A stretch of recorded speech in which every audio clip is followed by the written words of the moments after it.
Hi friends, how are you today? It is, Tuesday, and I was thinking of like a theme for the week. So we have Marriage Monday, and I thought Tuesday could be Taking Care of You Tuesday.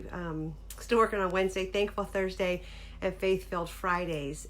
So we can be in all this together and kind of have a rhythm to what we're talking about. And, I'm going to try to get through this without getting all emotional because today is a big day for me and my really good friend Julie. She, a year ago, had a fall.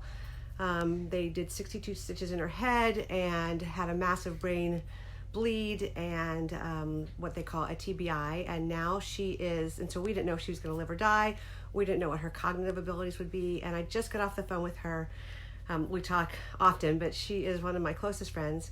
And she is doing very, very well. She has, it's really a miracle that we are so thankful for God for because she has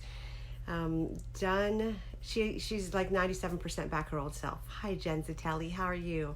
In these first few minutes, I'm going to go ahead and greet you. And then if you come in later, once I'm starting kind of the content I want to share, I'm going to wait till the end and we can ask questions and say hi again because my ADD gets off the charts and I really can't stay focused on what I'm trying to share with you today. But anyway, so today as I woke up, I was thinking about that. It's also my little sister's birthday, so shout out to Stephanie, my little sister, and just the joy of the day. I woke up this morning early, and in my prayer times recently, there's been a lot about thankfulness. And as you know, it's Holy Week, and there's this time that we as believers pause and really look at what Jesus went through this week for us and all that we have to be thankful for.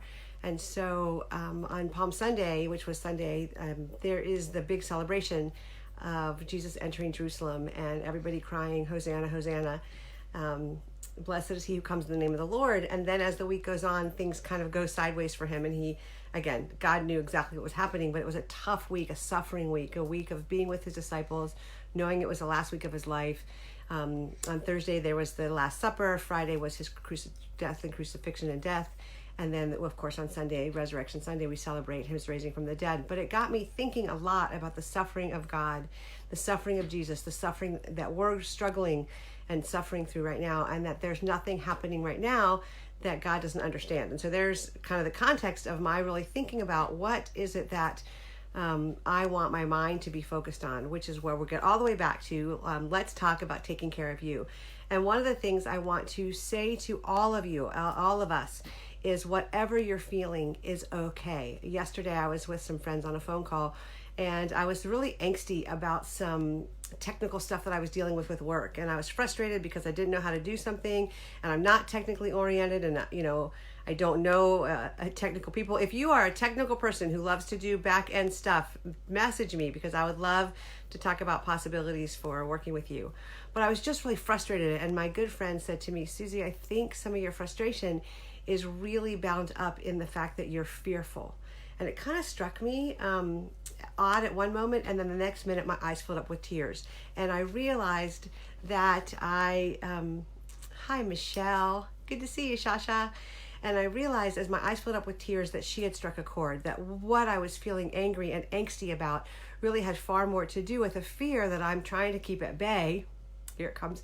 Because I am high risk for the coronavirus, and we are doing all the things, and I'm not a fearful person, anxiety, and I'm not really even a cautious person in terms of my personality and wiring, and I've had to kind of retool all that. I'm finding myself being more cautious, being more anxious, and so one of the things I want to share with you, so I filled up, I got kind of teary and vulnerable, and I kind of was like, I think you're right. I think I'm just afraid. And so just naming that and getting it out. I think I've shared this before in other videos, but when we name what's happening inside of us, I am feeling, fill in the blank, I'm feeling anxious, I'm feeling scared, I'm feeling angry, I'm feeling frustrated, I'm feeling all the feels. We've got to name them. We've got to get them out of us because otherwise they just stick inside. And I didn't even realize how this deeper fear was driving some of my anger and angst. And, I had felt kind of out of sorts for a couple of days, and I blamed it on, technical things or on circumstances. And it just took this moment with this really dear friend to say, I think this is attached to some feelings. And so in the midst of telling you to name your feelings and name your fears, I really want to encourage all of us to be talking to friends, to have somebody who we can say, hey, I'm struggling. And this particular friend of mine, we can flip back and forth. She's like, can I be the one who's having a hard time today? Can you be strong for me? And vice versa. And so my friend Karen just said to me, hey, I am thinking that this is about more than what you think it's about, what you're aware that it's about. And whenever you find yourself in a disconnect of these feelings are a little louder, like the volume, we're all struggling. I'm reasonably upset with technology. And so that's, if you think about a volume dial on a radio or on a DVD player, that's a volume of 3 or 4. I'm legitimately frustrated. This is a hard thing and I keep bumping up against it.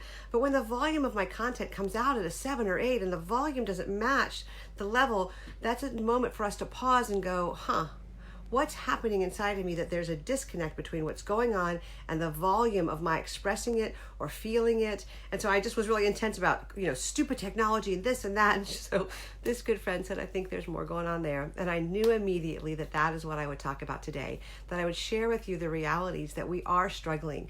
I'm a very positive, glass half full kind of girl, and I'm struggling. I'm struggling to stay positive. I'm struggling to not let things beat down on me. How about you? If you are a positive person in general and you're struggling with this, put a thumbs up in the comments. Let me know that you're with me in this, that you understand this.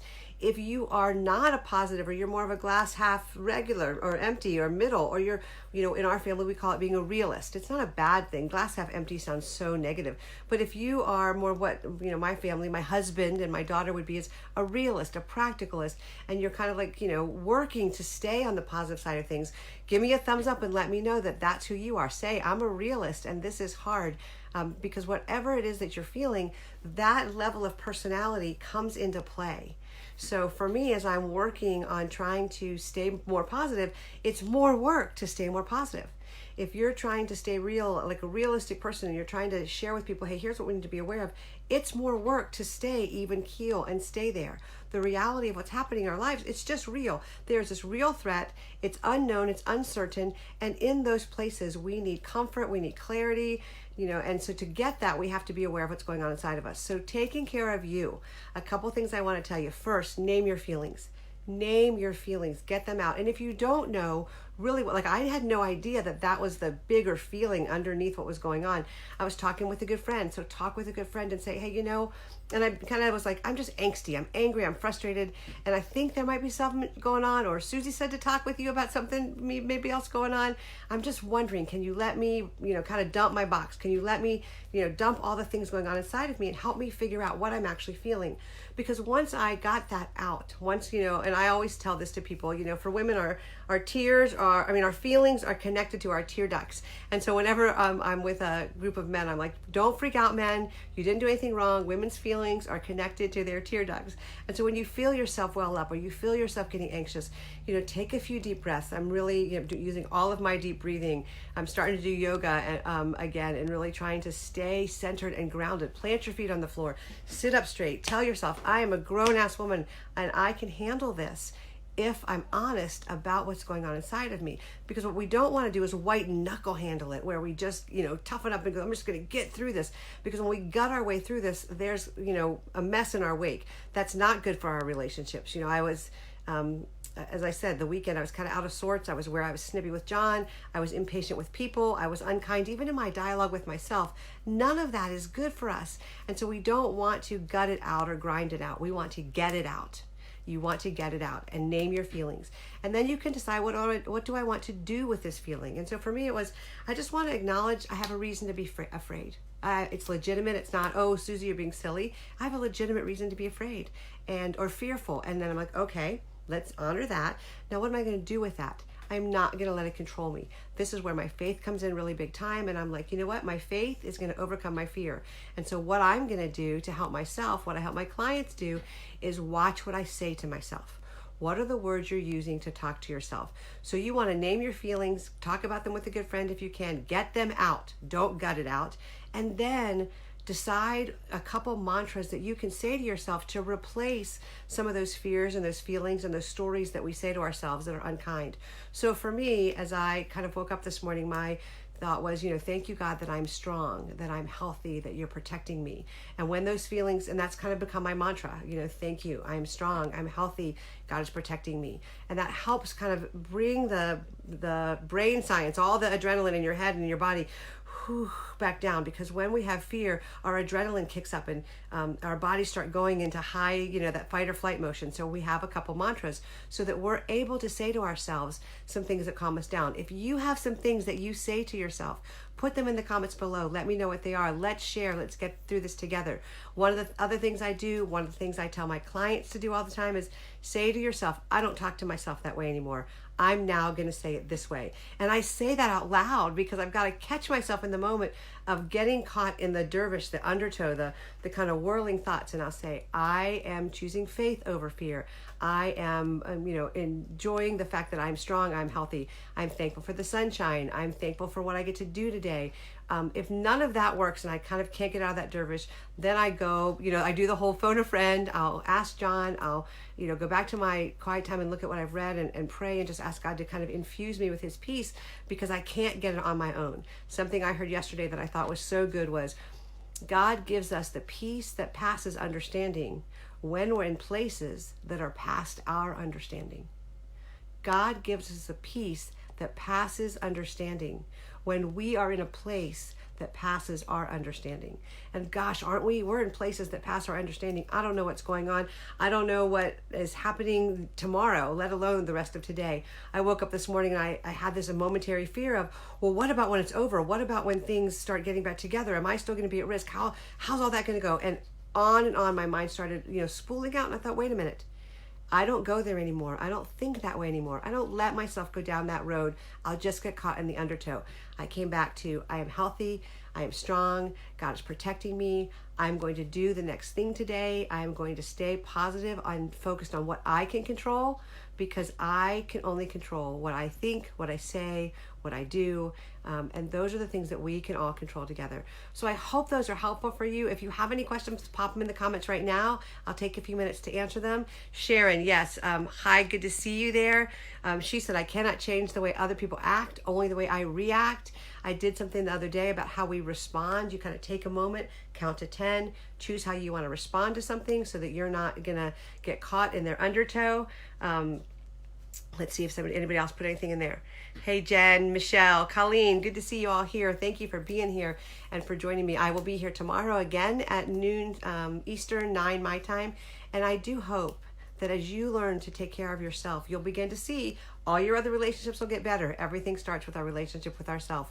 And so borrow my mantra. I'm strong, I'm healthy, I'm choosing to be optimistic. God is protecting me. That is something I go back to over and over and over again. And in the moments when I don't know what to do, when I'm at the end of my rope, literally in my mind, I'll say this, out loud I'll say this. I have two sayings. One is, help me, Jesus. Help me, Jesus. I don't know what I'm going to do. And then my mantra for the last over a year, when I was really sick last year, in January, God gave me these words, and I feel like they've carried me right into this April month of 2020. And that is, I trust you, Jesus. I'm choosing to trust you in the midst of this. And that just kind of brings a calm over us. It connects us to our spiritual self. We kind of get grounded again, and that helps us be a better version of ourselves. That is my message for you today. I hope it encourages and empowers you. We will be talking again tomorrow. Tomorrow I'm going to talk a little bit about family stuff and relationships with the people in your house. And I'm so glad you were here. If this message resonated with you, please share it with other folks. We're kind of going to try to form a community around this and really get through this together. I believe in you. I'm here for you. I am cheering you on. Have a great day.